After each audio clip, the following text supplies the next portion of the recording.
Welcome to my YouTube automotive channel. Today I'm sitting in a 2016 Dodge Grand Caravan, and in this very short video I will show you which fuse you can try checking in case your fog lights are not working. This video will apply to latest generation of Dodge Grand Caravans made from 2011 all the way up to 2020. Fog lights fuse is located in the main fuse box, just under the front hood next to the battery.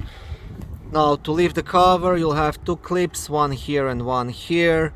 You want to press onto both of these and then lift the cover straight up. And on the back side of the cover you will also have a small fuse diagram.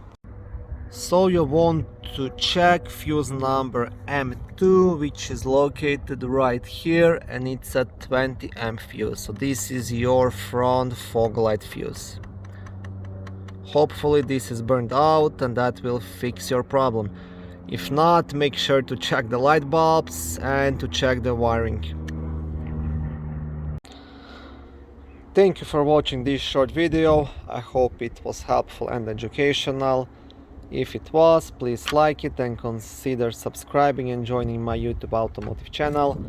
On my channel there is lots of how-to videos, do-it-yourself videos, car reviews, product reviews and other similar automotive topics.